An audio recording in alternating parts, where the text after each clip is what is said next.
Brexiteers like to scold us remoaners for failing to believe in their post-utopia. Liam Fox this week accused us of talking down our own chances of success. Mr. Grandiloquence Boris Johnson went further. It is time to stop treating the referendum result as though it were a plague of boils or a murrain on our cattle. Ah yes, if we all stop doubting, the ship will turn away from the iceberg. I will win this victory over myself.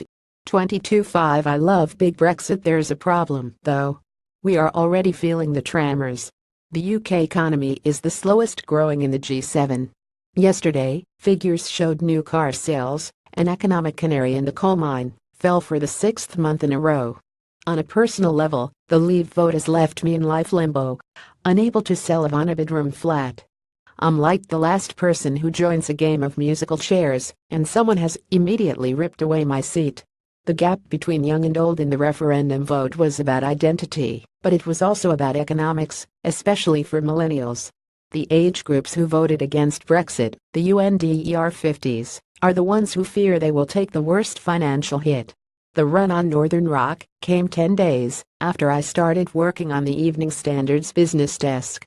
Friends who graduated just after me found the river of jobs had dried up. They were unprepared for that, because they'd seen those above them walk into enviable careers. Some remain scarred now. Why wouldn't we become cautious with this baptism into the working world? We wouldn't choose something that doesn't only rock the boat, but upturns it. Now many of my friends feel a future already partially stolen has been hijacked by Brexit. On the morning after the EU vote, I told this paper's editor the country has voted for recession. I hope I was wrong, but I still believe leaving the single market will impoverish us both in the short and long run. The Brexiteers have repeatedly emphasized that the economy didn't crash on June 24, 2016. But it's like Wile E. Coyote running over a cliff. Gravity doesn't kick in immediately. And luckily, the Bank of England are like the ducks who seem calm on the surface, but whose legs are flailing away underneath them. Will Brexit prove to be short-term pain that leads us to a promised land? I can't see how. Utopia, of course, means no place. It's 3 weeks until the second series of Stranger Things drops on Netflix, but for those crossing off the days to this televisual Christmas, Santa has brought an early present: an interview with its star, Winona Ryder, in Marie Claire. The magazine coins the term the Winona-essence for Ryder's return to acting after a hiatus sparked by a memory slip that caused her to walk out of a shop with unpaid-for accessories in her bags and under her coat. A Ryder, pictured with Stranger Things 11, was such a queen of the late 80s and early 90s that her ex Johnny Depp famously had Winona Forever inked onto his bicep, charmingly changed to Wino Forever when they broke up.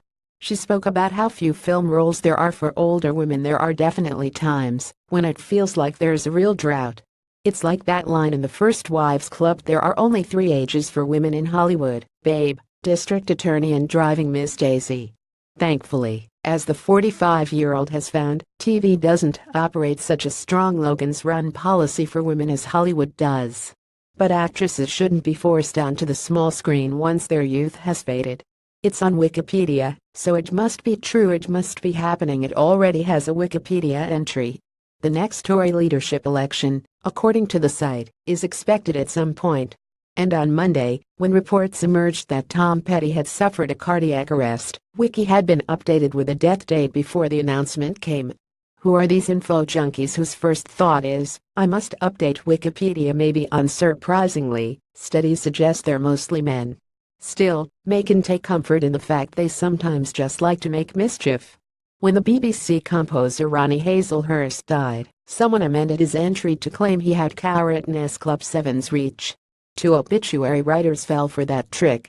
Won't somebody think of the dogs? The grass triangle of Brook Green in West London gives a neat illustration of the packing order of London's parkessers. Topless Australian sunbathers get the largest and luscious chunk, then it's the tennis players with their hard courts, then the drunks who sit on benches cursing, and then last, and most certainly least, come the dog owners. We get a sand pit that causes your hound to tread pea-scented rust through your home afterwards. Since we claim to be a nation of dog lovers, couldn't we spare our hounds some prime London park space so they can try to Ben Stokes some squirrels?